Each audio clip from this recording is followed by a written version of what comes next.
하나님의 말씀 보시겠습니다. 이사야 52장 2절 말씀입니다.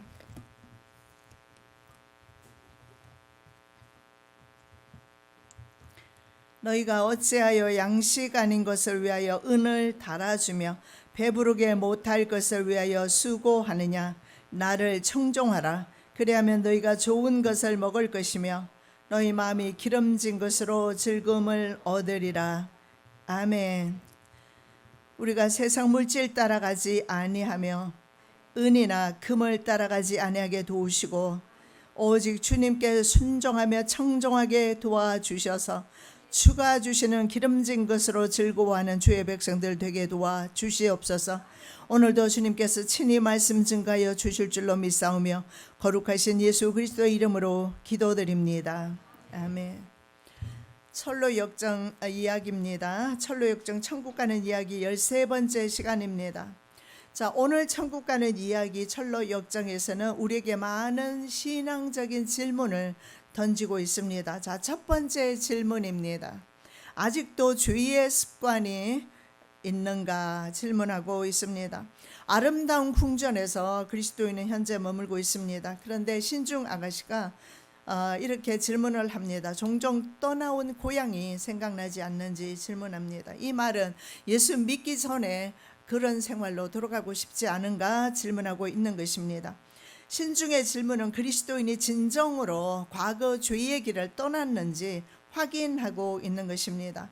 왜냐하면 때로는 신자들 가운데서도 과거의 그 죄의 습관에 묶여서 사는 경우가 많기 때문에 그렇습니다. 그래서 이런 사람은 진정한 회개가 이루어지지 않았다는 사실을 볼 수가 있습니다. 자, 진정한 회개가 이루어진 사람은 어떤 그런 모습을 보이겠습니까? 과거에 죄악된 삶을 살았던 것을 부끄럽게 여기면서 동시에 죄를 혐오합니다. 즉 죄에 대해서 저항하는 능력이, 저항력이 생겨 있다라는 사실을 볼 수가 있습니다. 그리스도인은 과거에 자신의 생활에 대해서 부끄러움과 혐오감을 느낀다라고 대답합니다. 히브리서 11장 15절에서 16절의 말씀에 보면 믿음의 선진들의 이야기입니다. 저희가 나온 바 본향을 생각했다면, 저희가 나온 그 본향을 생각했다면 다시 돌아갈 기회가 있었을 것이다, 이렇게 말합니다. 즉 떠나온 세상을 생각했더라면 세상으로 돌아갈 기회가 있었을 것이다. 그러나 더 나은 본향을 사모했다. 그 더 나은 본향은 바로 하늘의 것이다, 이렇게 말씀합니다. 결국은 두 세계가 있다라는 사실을 알 수가 있습니다. 바로 하나님의 나라와 세상 나라입니다. 그래서 세상 나라를 떠난 사람들이 바로 그리스도인입니다.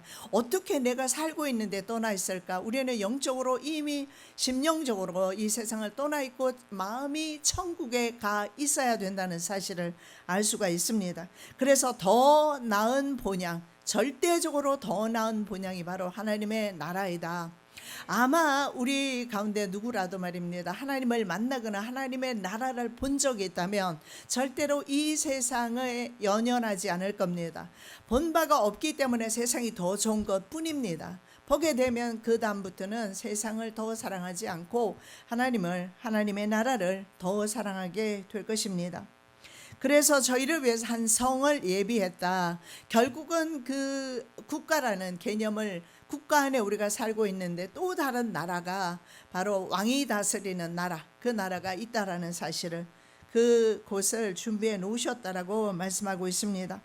죄가 무엇입니까? 이 죄라는 것은요, 관역을 벗어난 것을 죄라고 합니다. 원어의 이 의미를 살펴보면 바로 관역을 벗어난 것이 죄라고 말씀하고 있고, 회개는 바로 이 벗어나 있는 길에서 돌이키는 것이 회개입니다. 즉 하나님이 없는 삶은 바로 죄인의 삶입니다. 그래서 하나님이 없는 삶인 죄의 삶에서 돌이켜서 하나님께로 돌아가는 것이 바로 회개입니다. 자, 죄인의 특징과 회개한 성도의 특징이 서로 다릅니다. 자, 죄인의 특징은요, 자기가 주인 돼서 자기 마음대로 사는 사람을 가리킵니다. 회개한 성도는요, 자신이 주인이 아니고 하나님이 주인이 되셔서 사는 삶입니다. 그래서 죄인의 삶은 근본적으로 하나님을 떠나 있는 삶임을 알 수가 있습니다. 그래서 이것을 바로 관역을 벗어난 삶이다. 이 화살을 쏘았을 때 관역에 맞췄을 때 점수가 부여됩니다. 관역에서 떨어지는 것은 인정되지 않죠. 그래서 모든 인생은 이 관역에서 벗어났다. 그래서 모든 인생에게 필요하신 분이 바로 예수 그리스도라는 사실을, 예수 그리스도께로 돌아왔을 때 바로 이제 주인의 삶에서 바로 의인의 삶으로 돌아섰다라는 사실을 알 수가 있습니다. 자, 이 사실은요, 하나님 편에 보셨을 때는 이런 아들, 이런 두라크마, 이런 것을 찾은 것과 같다. 그래서 누가복음 15장의 말씀에 이런 두라크마나 이런 자녀, 돌아온 탕자에 대한 비유가 있습니다. 하나님 편에서는 바로 잃었다가 다시 찾은 하나님의 자녀가 될 것입니다. 그래서 성경에 보면 하나님께서 가장 기뻐하시는 것이 있는데 영혼이 돌아오는 것입니다. 이 영혼이 돌아온다는 것은 과거 주인의 삶 속에서 자신이 주인 되어 살던 삶 속에서 하나님을 주인으로 모시면서 삶이 완전히 바뀐 그런 상태의 삶을 가리키는데, 에스겔 18장 23절의 말씀에 이렇게 말씀합니다. 에스겔은 악인이 죽는 것을 어찌 기뻐하겠는가, 돌이켜 사는 것을 기뻐하신다, 이렇게 말씀하고 있습니다. 돌이켜 사는 것이 바로 아버지께로 돌아온, 만일에 자녀가 있는데 자녀가 생활 능력도 없습니다. 그런데 그 자녀가 집을 나갔어요. 뭐 객기로 나갔든지 뭐 부모와 싸워서 나갔든지 나갔습니다. 그런데 제가 미국에서 사역하면서 있었던 일인데 어떤 분이 새로 오셨어요. 그런데 그분이 들어오자마자 찬송가를 주시는데 돌아와 돌아와, 이 찬송가를 주시는 거예요. 그래서 그 찬송가를 바꾸어서 그 찬송을 불렀습니다. 바로 해가 질 때까지 어두운 곳에 있지 말고 아버지 집으로, 내 아버지 집으로 돌아오라는 찬송입니다. 그래서 그 찬송가를 부르면서 하나님께서 지금 바로 아버지께로 돌아오라고 말씀하십니다. 그리고 제가 그런 설교를 했습니다. 예배 끝나고 그분에게 물어봤더니 너무 아들이 컴퓨터 광이라고 합니다. 컴퓨터 게임에 빠져서 살아요. 그래서 어머니가 그 컴퓨터를 못하게 제재를 했답니다. 그리고 아마 모든 것을 다 게임이라든가 컴퓨터 같은 것을 제거를 했겠죠. 그랬는데 아들이 졸업한 날, 그날 바로 집을 나가버린 겁니다. 그래서 이 어머니는 슬픔을 가지고 아버지께로 온 겁니다. 예배하러 온 겁니다. 그런데 하나님은요, 이렇게 말씀하셔요. 네가 그렇게 아들이 돌아오기를 간절히 기다리느냐, 너부터 돌아와라. 네가 내게 돌아올 때 네 아들도 내게로 돌아올 것이다 하는 그런 메시지를 주신 거예요. 우리는 자녀가 집을 나갔을 때 굉장히 가슴 아플 겁니다. 하나님께서 우리가 어쩌면 성전 안에 있으면서도 내 마음이 주를 떠나 있을지도 모르겠습니다. 돌아오기를 주님께서 이 시간에 권고하고 계십니다. 자, 신중은 그리스도인이 과거에 좋아했던 것과 대화를 나누었던 사람들에 대한 미련이 있는지 또 확인하고 있습니다. 두 번째 질문. 자, 성경에 보니까 로마서 7장 15절에 내가 행하는 것을 내가 알지 못한다, 이렇게 사도 바울은 말합니다. 왜 그러냐? 내가 원하는 이것은 행하지 아니하고 내가 원치 아니하는 저것을 내가 행하기 때문이다. 내 안의 죄가 말입니다. 내가 원치도 않는데 저것을, 하나님께 불순종이 되는 것들을 하고 있다라는 겁니다. 결국은 하나님이 뜻과는 상반되게 인생들이 살아갈 수밖에 없다라는 사실을 알 수가 있습니다. 자, 그리스도인이 이렇게 말합니다. 그러나 지금은 이 모든 것이 나의 슬픔이 되었습니다. 과거에 그렇게 나를 기쁘게 했던 것들이 슬픔이 되었습니다. 하고 싶은 것을 선택하라고 한다면 더 이상 이런 것들을, 과거의 그 죄악된 삶을 선택하지 않을 것입니다.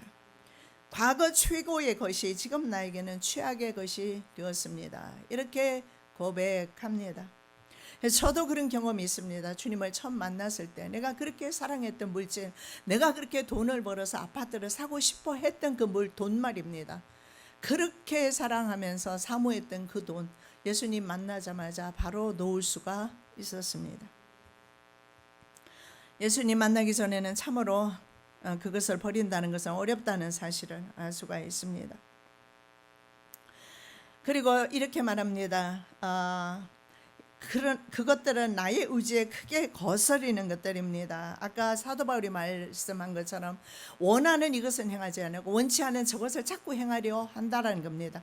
그렇다면 그것은 내가 아니라 내 안에 있는 죄가 자꾸 그렇게 행한다라는 사실을, 그래서 하나님의 뜻에 반대되는 일을 자꾸 하고 싶으면 내 안에 죄가 그렇게 하려고 하는구나, 이렇게 생각하면 좋을 것 같습니다. 그래서 내구장 사람들 모두가 세속적이며 육적 향락을 즐거워합니다. 대부분의 세상 사람들이 이렇게 살아간다라고 말씀을 합니다. 그렇다면 중생이 이루어집니다. 다시 태어납니다. 그리스도 안에서 다시 태어나게 되면 어떻게 될까요? 생각과 의지가 바뀌어집니다. 이 의지는 말입니다, 세상적인 것에 대해서 반항하게끔 되어 있습니다. 성령님을 만나고 경험하고 하나님을 경험한 사람은 세상에 저항할 수 있는 저항력이 생긴 겁니다. 제가 이렇게 지수를 봤는데 스트레스 저항도가 매우 나쁨으로 나와 있더라고요. 그러면 스트레스에 대해서 내가 저항할 수 있는 힘이 없다라는 겁니다. 죄에 대해서 저항할 수 있는 힘이 없는 사람은 무기력하게 죄를 지으면서 죄로 먹고 마시는 삶을 살아갈 수밖에 없습니다. 그래서 저는 이 저항도를 높이기 위해서, 이렇게 저항도가 너무 낮으면 내가 저항을 못하니까 높이기 위해서 내가 결심을 한 것이 있습니다. 되도록 스트레스 받지 말자.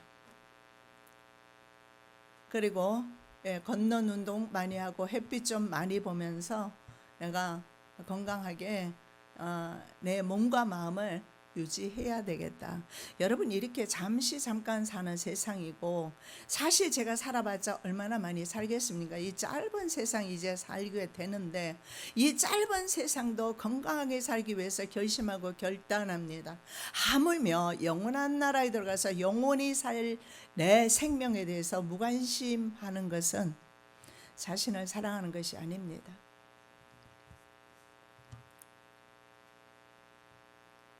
자, 그리스도인의 의지의 변화는요, 세상에 기울지 않습니다. 영적인 것을 택하게 되어 있습니다. 사람이 영적 거듭남을 체험하면 영육 간의 변화를 경험하게 되기 때문입니다. 죽었던 영이 살아나서 영혼은 물론 지정이 바로 전인격적인 변화가 일어나기 때문에 그렇습니다. 그리고 무엇보다도 중요한 것이 성령님을 경험하고 의지적인 변화가 일어난 사람은 말입니다, 주인이 바뀌어져 있어요. 나는 이것을 하고 싶은데 하지 못합니다. 주인이 따로 계시기 때문에. 종이 말입니다, 자기 마음대로 했을 때는 죽음을 각오해야 했습니다. 그래서 종은 그저 자신의 의지는 접어두고 언제나 주인의 의지와 뜻에 순종하고 복종해야 했던 것처럼 말입니다. 그래서 하나님의 사람은 자신의 생각이나 주관보다 하나님의 뜻에 순종하게 되어 있습니다. 자, 이렇게 되면 어떨까요? 내가 그렇게 사랑하는 것들, 이런 거 다 잃어버리지는 않을까? 세상적인 것들 모두 잃어버려야 되는 것은 아닐까? 아닙니다. 오히려 주인이 바뀌어졌을 때 근심과 걱정은 내 몫이 아니게 됩니다. 그리고 심령 깊은 곳에는요, 바로 치유와 자유와 평안과 기쁨이 넘치게 됩니다. 그리고 과거와는 다른 삶을 살면서 삶 속에 이런 변화가 일어났을 때 여러 가지 재정적인 부분뿐만 아니라 사람 관계가 먼저 좋아지면서, 이 사람 관계가 좋아졌을 때 사업도 잘 되는 법입니다. 바로 먼저 신통하면 인통하게 되고, 인통하면 물통하게 되는 것입니다. 이 순서로 우리는 바꾸어서 사모하고 사랑하기 때문에 이런 우리가 그렇게 소원하는 물통이 이루어지지 않는 것입니다. 자, 두 번째 질문입니다. 신앙생활에 혼동을 주는 것이 있는가? 내가 지금 이 신앙의 여정을, 천국 가는 여정을 걸어가고 있는데 도대체 나의 머리를 복잡하게 하는 것이 무엇인가 질문하고 있는 것입니다. 이전에 혼동을 주었던 것들이 이제는 극복되었는지 질문하고 있습니다. 그리고 그 골칫거리들을 어떤 식으로, 어떤 방법으로 극복했는지 질문하고 있습니다. 그리스도인이 이렇게 말합니다. 내가 십자가를 경험했고 십자가에서 본 것이 있습니다. 바로 십자가에서 본 것은 바로 예수님이겠죠. 그래서 기독교는 체험의 종교라고 합니다. 그리고 수놓은 옷을 받습니다. 옷은 칭의라고 했습니다. 의롭게 된 사람의 옷이 바로 아름다운 흰옷입니다. 오늘 대체적으로 여름이라 그런지 흰옷을 많이 입으셨어요. 옷을 입으시고 흰옷을 입으실 때마다 내가 예수님의 아름다운 옷을 입었구나 믿으시기 바랍니다. 이 흰옷은 바로 아름다운 옷은 천국의 보증이, 천국 가는 보증이 될 것이며 천국 들어갔을 때 바로 입국했을 때 여권이 될 것입니다. 그리고 자신의 가슴에 간직한 것이 있습니다. 바로 두루마리입니다. 이 두루마리를 들여다보면서 승리할 수 있었다. 즉 두루마리, 하나님의 말씀은 바로 하나님 자신이라고 요한복음 1장에 말씀합니다. 말씀이 육신이 되어 이 땅에 오셨다라고 증가하고 있습니다. 그 말씀이 바로 예수 그리스도입니다. 그래서 말씀을 묵상한다는 것은 예수 그리스도와 내가 함께 살아가고 있다는 의미입니다. 그래서 어디로 가든지 그 마음에 두려움이 없고 근심이 없고 염려가 없어지게 될 것입니다. 어찌 인생살이에서 염려 없겠습니까? 거듭난 사람들 염려가 있을 것이고 두려움도 있을 것이고 불만, 불평 여러 가지 많은 감정들이 일어나지만 그거 붙들고 살지는 않습니다. 털어버리게 돼요. 그리고 그리스도인이 이렇게 대답합니다. 자기가 지금 길을 가고 있는데 어디로 가고 있는지 그 목적지를 생각했다라는 거예요. 여러분 길을 가면서 목적지를 잃은 사람은 좀 정신에 이상이 온 사람들 외에는 그럴 리 없을 겁니다. 적어도 집으로 가든지 직장에 가든지 가던 길에는 반드시 목적지가 있어요. 우리 왜 사는 겁니까? 왜 오늘도 사는 겁니까? 어떻게 보면 우리는 늙는다라고 말하지만요, 새 생명을 위해서 걸어가고 있습니다. 우리의 육신적인 모습, 겉모습은 늙어갑니다. 추해집니다. 몸은 약해집니다. 그러나 실제로는요, 내가 새 생명을 향해서, 천국을 향해서 지금 걸어가고 있다라는 겁니다. 그래서 그리스도인은 소망이 있어요. 그래서 그리스도인은 장례식장에서 찬양을 부르고 찬송을 부릅니다. 다른 사람은 곡하는 동안에 왜? 천국에서 우리는 함께 만나서 영원히 살 것이기 때문에 그렇습니다. 바로 십자가와 칭의의 옷, 그리고 하나님의 말씀, 목적지, 천국이란 목적지가 이 그리스도인을 이끌고 있음을 볼 수가 있습니다. 자, 성도는 말입니다. 이 천국 가는 여정인데 이 여정에서 죄에 대해서 싸워야 된다. 무기력하게 그냥 그날 하루를 보내지 마시고 오늘 하루를 싸워서 승리하게 되면 내일도 승리하게 될 것이고 1년을 승리하게 될 것입니다. 그래서 하루를 그냥 소비하지 마시고 싸우는 그런 삶 하루가 되시기 바랍니다. 자, 마귀 유혹을 물리치면서 가야 된다는 사실을 알 수가 있습니다. 과거에는 죄가 부르면 얼른 달려갔어요.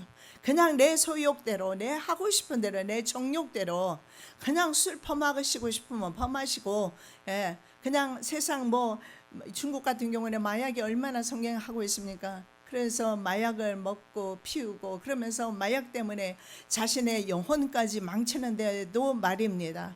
그리고 게임을 하든 오락을 하든 무슨 일을 하든 자신의 육체를 방임하지 않으시는 은혜 있으시기 바랍니다. 무엇이든지 지나치면 그 지나치는 것이 바로 하나님이 되어서 내 인생을 이끌기 때문에 그렇습니다. 그래서 과거에는 죄가 부르면 달려갔지만 이제는 거부하고 싸웁니다. 왜냐하면 의지의 갱신으로 바로 죄에 대해서는 이미 죽었기 때문입니다. 로마서 6장 4절에 우리가 그의 죽으심과 합해서 세례를 받았고 그와 함께 장사되었다 이렇게 말씀하고 있습니다. 이것이 바로 세례입니다. 세례받는 이유는 물속에 들어갔다 나오면서 내 과거의 죄라든가 과거의 내 의지라든가 이런 모든 것들이 다 물속에서 죽고 나는 새로 태어났다라는 의미가 됩니다. 그래서 세례를 그의 죽으심과 합해서 세례를 받았고 그와 함께 장사되었다 이렇게 말씀합니다. 그리고 새 생명 가운데 행하게 하려 합니다. 사도 바울은 이렇게 말씀합니다. 우리가 과거에 대해서 추구하는 이유는 앞으로의 새 생명이 있기 때문이며, 우리가 과거의 세상의 삶이 아무리 아름답고 좋아도 그것을 버려야 되는 이유는 영원히 살아야 되는 새 생명이 있기 때문에 그렇다라는 겁니다. 진리를 알게 되면 진리가 우리를 자유케 해줍니다. 갈라디아 6장 1절에 진리를 알지니 진리가 너를 자유케 할 것이다 말씀하고 있습니다. 진리만이 이 모든 내 욕심과 소욕에서 나를 자유케 해줍니다. 그렇지 않으면 우리는 죽는 순간까지 돈을 거머쥐거나 세상적인 것을 거머쥐고 손을 놓지 않을 겁니다. 제가 손녀딸을 보면서 느끼는 것이 있어요. 과자를 주면 한 손이 꽉 쥐고 입에 안 넣습니다. 그리고 다른 손을 내밀어요. 그래서 또 한 개를 주면 비로소 그때 먹어요. 이제 돌이 된 애가 무슨 욕심이 이렇게 많을까? 태어나면서부터 욕심 가지고 태어났으니까요. 죽을 때까지 그 욕심이 나를 붙잡을 겁니다. 우리가 하나님을 만나고 진리를 경험하면서 비로소 놓을 수가 있어요. 진리가 무엇입니까? 빌라도가 물었는데 빌라도는 끝내 알지 못했어요. 진리가 바로 앞에 서 계셨는데 예수님이 바로 진리입니다. 예수를 알면 우리는 세상을 다 아는 것입니다. 예수님을 가지면 세상 모든 것을 사실은 다 가진 것입니다. 예수님 뿐이어야 합니다. 선택과 소명에 대한 확신과 믿음으로 죄를 극복할 수 있습니다. 내가 주님 나를 부르셨다는, 천국으로 부르셨다는 소명 말입니다. 그래서 베드로후서 1장 10절에서 11절에 베드로 사도는 말합니다. 너의 부르심과 택하심을 굳게 해라. 너의 부르심과 택하심을 굳게 하라. 아무나 부르신 것이 아닙니다. 70억이 넘는 인구 모두를 부르시지 않으셨어요. 특별히 저와 여러분을 부르셨습니다. 그것을 굳게 해라. 이것이 바로 구원의 약속 아닙니까? 구원을 소홀히 하지 말라라고 말씀하고 있습니다.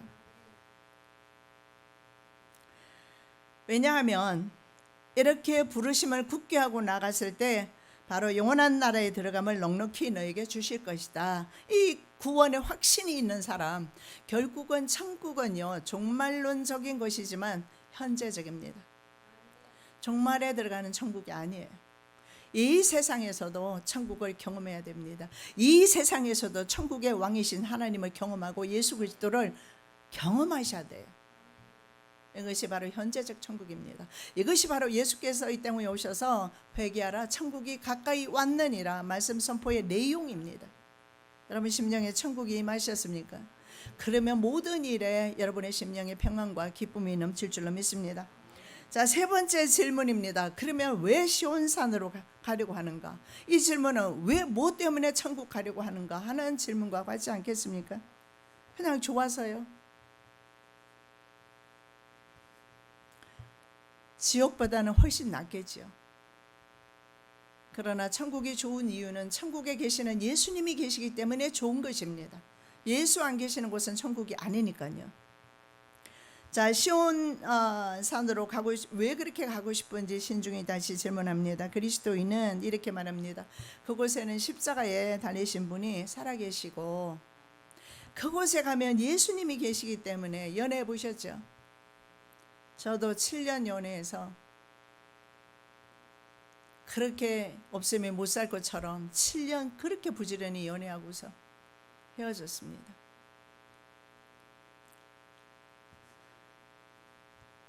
인간의 사랑은 끝까지 가지 못하는 것 같습니다.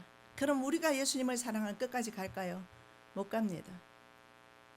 그럼 어떻게 우리는 예수님을 사랑하니? 아니 어떻게 우리는 그럼 천국 갈 수 있을까요? 예수님의 사랑 때문에 갈 수 있어요. 예수님이 당신의 신분은 절대 안 놓치시니까, 당신의 자녀는 절대 안 놓치시니까 예수님이 먼저 나를 사랑하셨기 때문에 우리는 안심하고 하나님 나라에 갈 수가 있는 겁니다. 그곳에는 바로 내가 그렇게 사모하고 사랑하는 예수님이 계시기 때문에 평소에는 예수님이 계셔도 그만 안 계셔도 그만 사모함이 없어요. 여러분 믿음을 의심해 보셔야 합니다. 예수님이 만나고 싶고 그날에 가고 싶고 사모함이 있어야 된다. 이것이 바로 이 땅 위에서 천국이 이루어진 삶입니다. 자, 그곳에 가면 나를 죽을 때까지 괴롭히는 삶 속의 삶은 언제나 우리가 죽는 순간까지 나를 괴롭히게 될 것입니다. 나를 괴롭히고 있는 거 떨쳐버릴 수 있다. 여러분, 도대체 나를 괴롭히는 것이 무엇입니까? 도대체 곰곰이 한번 생각해 보시기 바랍니다. 우리 손녀와 우리 어머니의 차이가 100대 1입니다. 나이 말입니다. 100대 1입니다. 한 번은 아들도 주고 며느리도 주고 해서 돈이 너무 많이 들어있더라고요. 노란색으로. 그래서 잃어버릴까 싶어서 내가 좀 뺐어요. 왜냐하면 쓸데가 없으니까, 헌금 외에는. 그러면 헌금은 또 뭐 그렇게 노란색을 하느냐, 잘 안 하시니까.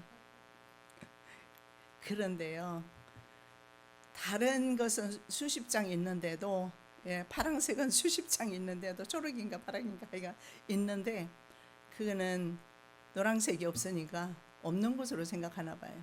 돈이 없대요. 할 수 없이 제가 채워 넣지 않습니까? 1살 된 아이나 100세 된 노인도 절대 안 놓아요. 여러분, 스스로 놓으셔야 돼요. 안 놓아지면 주님 앞에 기도할 수밖에 없어요. 내가 도대체 그렇게 붙들고 있는 것이 무엇입니까? 나쁜 습관이 무엇입니까? 주님께 도움을 요청하시기 바랍니다. 언제든지 주님은 도우십니다. 악인이 돌이켜 사는 것을 내가 기뻐한다라고 성경에 말씀합니다. 내가 돌이키기만 하고 내가 간절히 주님을 찾기만 하면, 성경에 말씀하잖아요. 생선을 달라 하는데 뱀 주시겠습니까? 구할 마음이 없기 때문에 하나님의 응답이 없는 것뿐입니다. 이 괴롭히는 이런 것들이 내가 없어지기 때문에 죽음이 없는 그곳에서 내 사랑하는 친구들과 함께 구하기를 원합니다. 그곳은 바로 이리와 늑대도 함께 구할 수 있는 곳이고, 어린아이가 이리와 늑대와 함께 구해도 해를 받지 않는 곳. 그 정도면 천국이 어떤 곳인지 알 수 있을 겁니다. 그런 천국에서 내가 사모합니다. 이런 천국, 저도 뭐 강의 다니면서 전 세계를 다 다녀봤어요. 캐나다 가니 거기가 또 천국 같더라고요. 뉴질랜드 가니 뉴질랜드도 천국 같아요. 나 미국만 그런 줄 알았더니 진짜 천국 같아요. 전 세계 어디를 다녀봐도 지상 천국은 없습니다. 하나님 나라 외에는요. 자, 그리고 내가 진실로 그분을 사랑합니다. 그분 덕분에 내가 짐을 벗었습니다. 그래서 저는 내적인 허약함으로 굉장히 피곤합니다. 더 이상 죽음이 없는 그곳에서 거룩 하나님을 찬양하며 예수님을 찬양하며 성도들과 함께 살고 싶습니다. 이렇게 고백을 해요. 계시록 21장 4절입니다. 모든 눈물을 그 눈에서 씻기심에 다시 사망이 없고 애통하는 것이나 곡하는 것이나 아픈 것이 다시 있지 아니하리니 처음 것들이 다 지나갔음이라. 육신의 삶이 지났을 때 바로 그러한 이런 세상의 모든 고통이 없어지는 그런 하나님의 나라에 이르게 된다는 사실을 볼 수가 있습니다. 네 번째는 가족 구원을 위해서 노력을 했는가. 자, 가족 구원이 이루어졌는가 먼저 질문을 하고 있습니다. 자해가 신중과 그리스도인이 이야기하는 도중에 끼어들어서 당신은 가정이 있습니까? 그러면 왜 가정의 식구들은 데려오지 않았습니까? 질문합니다. 그리스도인에게 정말 뼈아픈 질문입니다. 내 자녀, 나는 지금 이 자리에 와 있지만 내 자녀는 지금 말입니다. 세상에 있다면 얼마나 내가 이게 뼈아프고 가슴 아픈 질문이 되겠습니까? 그리스도인은 눈물을 흘리면서 대답을 합니다. 내가 함께 가기를 얼마나 원했는지요. 하지만 그들은 나를 이상하게 생각하면서 순례길에 오르는 것을 완강하게 반대했습니다. 할 수 없이 혼자 왔습니다. 자, 이 자예의 질문에는요, 왜 그리스도인답게 살았는가? 평소에 그렇다면 그리스도인답게 살지 못했는가? 질문하는 것도 포함이 되어 있습니다. 왜 당신의 가족은 당신의 믿음처럼 동일한 믿음으로 서지 못했는가? 그것은 당신이 바로 믿음으로 서지 못했고 믿음의 행실로 삶을 살지 않았기 때문이 아닌가? 이런 질문이 될 수도 있습니다. 즉 신자의 삶은 불신 가족에게 영향을 주어서 영혼의 길로 인도할 수 있다는 사실을 보여주고 있습니다. 왜냐하면 신자의 삶이 가장 먼저 영향을 끼치는 곳이 바로 가정입니다. 저는 한국에 강의하러 올 때마다 미국에 갔다가 한국에 올 때마다 뭐 가정 이야기를 참고로 여러분에게 자꾸 해드립니다. 뭐 자랑도 해드리긴 하지만은 자랑보다는 이런 아픔도 내 경험을 얘기하면서 여러분과 똑같이 살고 있다는 것을 말씀드리는 것뿐입니다. 제가 다시 한국으로 돌아올 때는 우리 딸을 붙잡고 통곡하면서 울면서 왔습니다. 왜냐하면 내가 미국에 갔을 때 내 딸은 투잡을 뛰면서 그저 세상에 빠져서 그냥 물질을 집도 사고 뭐도 사고 하니까 거기에 돈이 많이 들어가잖아요. 그래서 경제활동에 여념이 없고, 그러나 그 영적으로 그 심령은 굉장히 호한 모습을 보게 되었습니다. 굉장히 갈급한 그 모습을 보게 되었어요. 그래서 정말 하나님께서 기적처럼 말입니다. 흠이 있는 집인데도 한 달 사이에 클로징이라는 것은 이게 집을 넘기는 걸 말하는데 클로징까지 가게 됩니다. 아마 이 설교를 듣는 미국의 사람들이 계신다, 성도들이 계신다면 한 달 안에 클로징까지 한다는 것은 어렵다라는 사실을 알 것입니다. 왜냐하면 여러 가지 문제가 있는 집이었습니다. 그럼에도 불구하고 내놓은 지 얼마 되지 않고 바로 나가고, 제가 한국 들어오기 전에 클로징까지 다 마쳐버리고 얘를 묶고 있는 무거운 짐이 바로 집이라는 사실을 알게 되면서 제가 집을 팔아버려요. 그리고 한국으로 들어와서 나를 따라 들어오게 했어요. 들어와서 여러분 아시는 대로 한국에서 그 좋은 남편 만나지 않습니까? 그랬을 때 제가 자녀를 앉혀놓고 거기서 내가 붙들고 울면서 기도하고 돌아왔고, 그리고 그 다음에 갔을 때 함께 들어올 수가 있었어요. 여러분, 기도를 왜 쉬는 겁니까? 자녀가 지금 세상에서 무슨 일을 하고 있는지도 모르고 하나님을 알지 못하고 있다면 자녀를 위해서 눈물로 기도해야 되지 않겠습니까? 언제 돌아올지는 몰라도 암브루시우스가 모니카에게 말했던 것처럼 기도하는 어머니, 기도하는 아버지, 어버이의 자식은 망하지 않습니다. 분명히 말씀하는데 말입니다. 자, 그리스도인은요, 혼자 온 곳에 대해서 뼈아픈 그런 고통을 가지고 있습니다. 이같이 너희 빛을 사람 앞에 비추게 하여 저희로 너희 착한 행실을 보고 하늘에 계신 너희 아버지께 영광을 돌리게 해라. 어쩌면 내가 주의 일에 너무 바빠서 내 식구들의 구원을 등한했는지, 이것도 한번 생각해 볼 문제일 것 같습니다. 자예는 이렇게 말합니다. 뒤에 남겨짐에 멸망의 위험이 있다는 것을 알지 못하는지, 그들에게 깨닫게 해 주었는지 다시 질문합니다. 자, 천국에 가는 길을 가지 않았을 때 이 멸망과 멸망에 대한 두려움에 대해서 설명을 해 주라는 겁니다. 어쩌면 요즘은 지옥에 대해서 설명하고, 그리고 죄에 대해서 설명하면 성도들이 좀 기분 나빠하는 것 같아요. 그래서 이런 죄나 지옥에 대한 설교가 많이 없어지고 사람 기분 좋게 하는 설교들이 영상에 많이 나오는 것 같습니다. 그러나 그것을 전했는가? 지옥이 있다라는 것을 전했는가? 부모가 죽은 후에라도 고난이 왔을 때 지옥을 생각하고 과거의 어머니의 기도, 아버지의 기도를 생각하고 돌아오게 되어 있습니다. 왜냐하면 기도로 씨를 뿌렸기 때문에 그렇습니다. 자, 하나님께서 머지않아 자신이 살고 있는 장망성을 멸망시킬 것을 말씀을 했지만 농담으로 여기고 믿지 않았다라고 대답을 합니다. 이것은 바로 홍수로 멸망당할 때, 그리고 소돔과 고모라 사람들의 태도가 바로 이러했습니다. 그들은 절대로 농담으로 여겼다. 이 세상이 멸망하다니, 이렇게 튼튼하고 견고한 세상이. 근데 여러분, 이 지구가 말입니다, 공중에 떠 있는 거 아세요? 아시죠? 지구는 둥글고 평평한 거 아니지 않습니까? 지구는 둥글어요. 그럼 이 둥근 지구가 어디에 기대 있거나 그렇지 않아요. 공중에 떠 있어요. 그래서 욥기에는 북편 하늘에 떠 있다라고 이렇게 말해요. 어떻게 이것이 지구가 떠 있을까요? 원심력, 구심력이 있어서 양쪽에서 잡아당겨 주는데 이것이 바로 하나님의 창조의 원리입니다. 하나님께서 이 창조를 파괴하시는 것이 성경에 나오는데 창조 세계를 파괴하시는 것이 지구는 아무것도 아닙니다. 내일이라도 무너질 수 있는 것이 지구입니다. 그것을 상징적으로 보여주는 것이 저는 지진이라고 생각합니다. 지진 위에 세워진 아파트, 지진 위에 세워진 고층 건물 120층이든 200층이든 간에 지진 한번 일어나면 그것은 무너지게 되어 있습니다. 여러분, 이 세상의 물질과 이 세상의 마음을 너무 두지 않으시기 바랍니다. 자, 모든 인류는 예수님 앞에서 한 명도 제외 없이 서게 될 것입니다. 복음을 믿지 않고 거부하면 심판을 받게 되고요. 그리고 그들이 듣든지 아니 듣든지 그들 가운데 선지자가 있다라는 사실을 알게 하라고 말씀을 합니다. 듣는 사람, 듣지 않는 사람이 있겠지만 우리가 마지막 때까지 전하라고 말씀을 합니다. 노아는 그랬습니다. 120년 동안 얼마나 조롱을 당했겠습니까? 120년 동안 전했습니다. 한 명의 결실도 없었지만 그들은 듣지 않은 그 죄로 인해서 멸망을 당해도 어쩔 수 없이 그 멸망을 받을 수밖에 없었던 겁니다.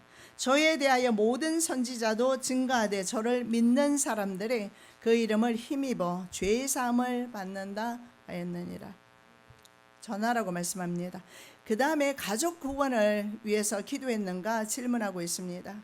방금 제가 말씀드린 대로 기도하시고 사모하시고 하나님 앞에 여러분이 간절히 사모하는 만큼 열매가 맺힐 줄로 믿습니다.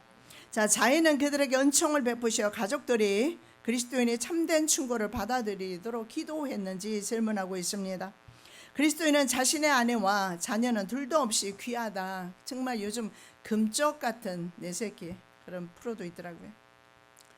금쪽이라고 하대요. 그래서 자기 자식들 그리스도인에게도 금쪽이가 2이나 4명이나 있었어요. 얼마나 간절히 원했겠습니까? 자신은 이 세상이 멸망당한다는 거 알고 있는데 그들은 금쪽이들은 모르는 거예요.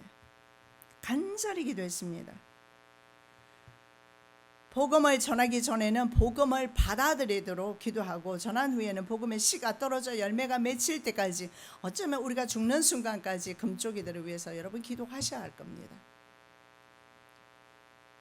영혼을 위한 기도는 끊이지 않아야 되기 때문에 그렇습니다. 사무엘은요 바로 자신의 백성을 위해서 기도를 쉬는 죄를 범하지 않도록 기도했습니다.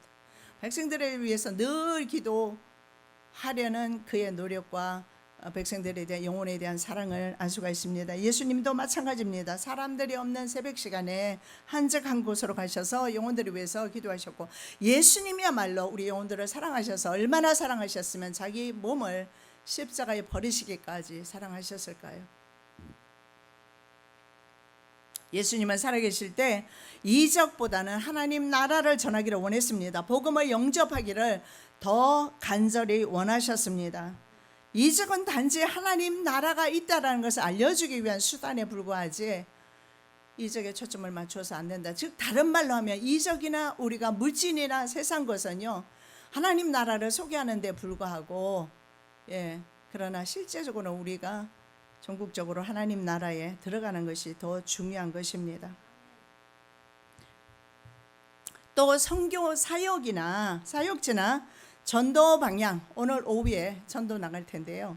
하나님의 섭리적 인도하심을 위해서도 기도해야 된다는 사실을 성경에서 보는데 사도 바울의 일행은 아시아 쪽으로 복음 전하러 가기를 원했습니다. 그런데 성령께서는 유럽으로 선교를 가기를 원하셨어요.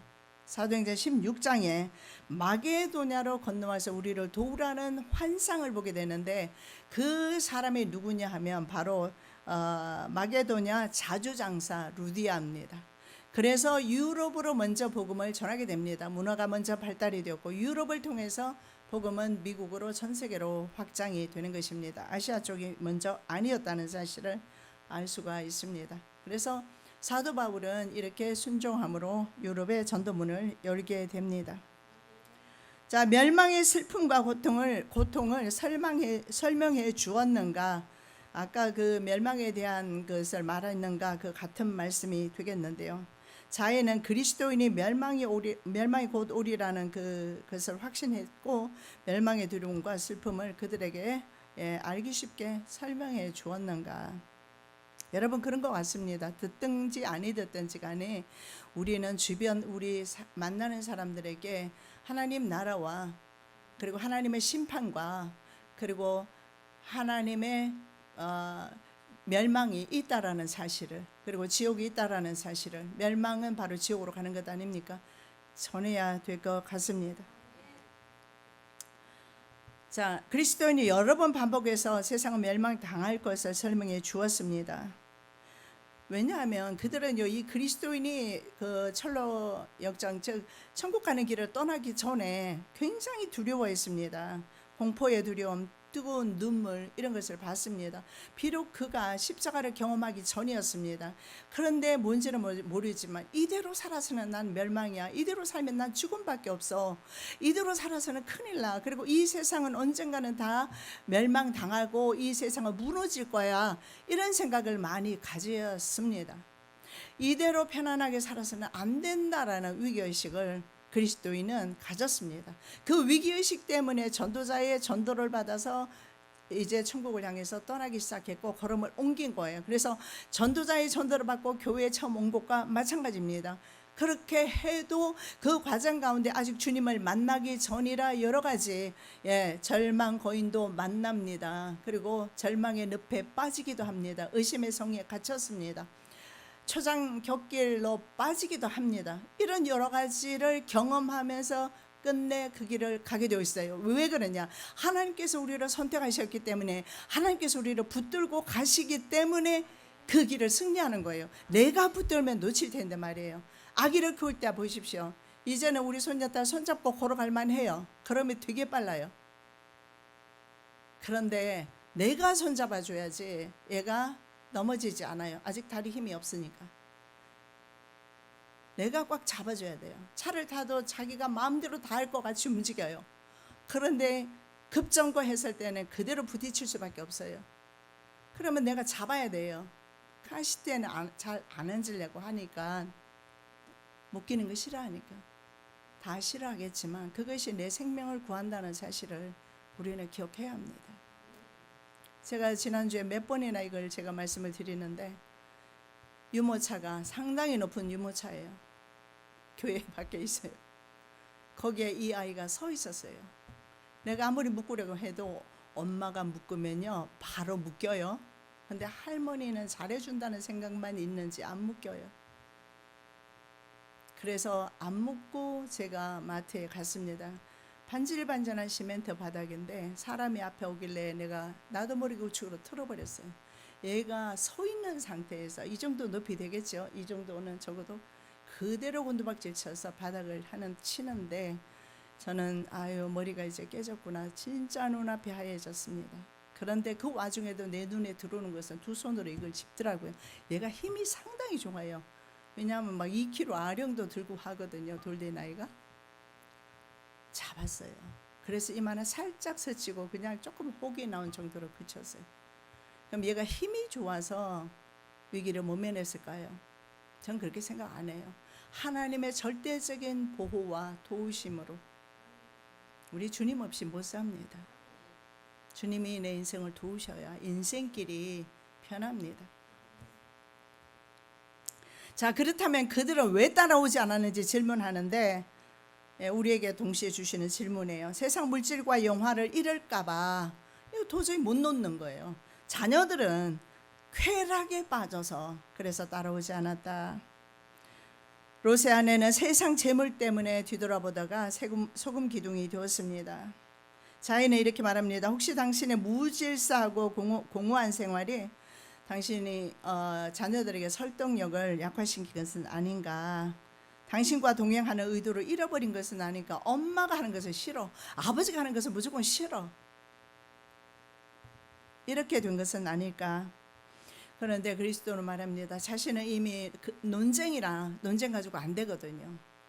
논쟁이나 설득보다는 대화를 통해서 그들을 인도하려 했고, 그리고 순례 여행에 대한 혐오감을 갖게 될까봐 그것도 굉장히 극도로 조심했다 이렇게 말합니다.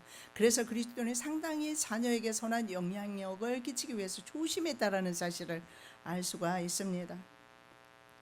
전도자의 삶과 전도는 서로 밀접한 관계이기 때문에 그렇습니다.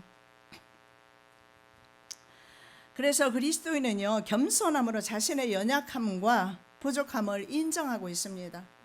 그것을 인정하면서 그러나 근본적으로 이것은 전도자의 문제만이 아니고 부모의 문제만은 아니고 자신의 문제가 또 있다라는 겁니다. 왜냐하면 받지 않는 것은 본인 자신의 문제입니다.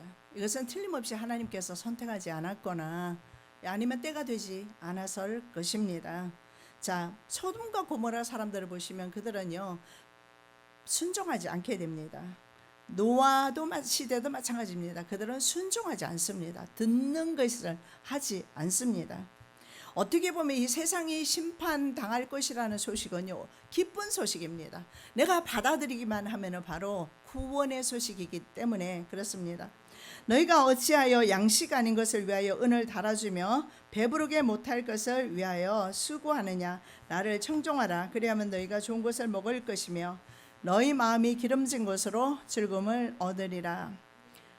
본인의 문제입니다. 그래서 하나님께서 준비시키신 영혼이 따로 있는데요, 요한복음 6장 37절에 아버지께서 내게 주시는 자는 다 내게로 올 것이다, 예수님이 이렇게 말씀하십니다.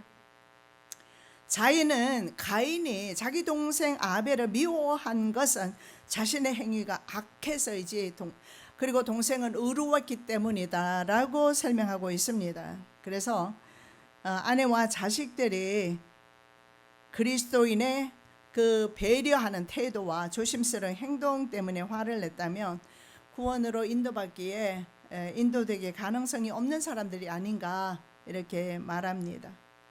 에스겔은 파수꾼으로서 그 영혼을 책임졌습니다. 그 에스겔에게 말씀합니다. 만일에 파수꾼답게 전하지 않았을 때 그 핏값을 내가 너에게 받겠다. 에스겔 3장 19절입니다. 내가 악인을 깨우치되 그가 그 악한 마음과 악한 행위에서 돌이키지 않으면 그는 그 죄악 중에서 죽으려니와 너는 내 생명을 보존하리라. 이게 직무유기입니다. 하나님 나라가 있고 나는 경험해서 알고 있어요. 근데 내가 전하지 않습니다. 이건 직무유기로서 하나님 앞에 서게 될 것이다. 자, 제 2부까지는 아직 들어가지 못했습니다. 2부에 보면 그리스도인의 가족들, 금쪽이들 4명까지 바로 아버지의 걸어간 길을 떠나게 됩니다. 그리스도인은 신앙인으로서 모범을 보였다라는 증거가 될 것입니다. 시편 126편 5절에 울며 씨를 뿌리는 자 기쁨으로 거두게 될 것을 말씀합니다. 미리 낙심하지 마시고 가정을 위해서 기도하시는 저와 여러분 되시기 바랍니다. 살아계신 아버지 하나님, 참으로 감사합니다. 악한 마음과 악한 행위에서 돌이키지 아니하면 그 죄악 중에서 죽을 것을 말씀하고 또 전하라고 또 말씀합니다. 만나는 사람에게 천국과 지옥이 있음을 전하게 도와주시옵시고 지금은 듣지 않아도 울며 씨를 뿌릴 때에 기쁨으로 거두게 하여 주시옵소서. 거룩하신 예수 그리스도의 이름으로 기도드립니다.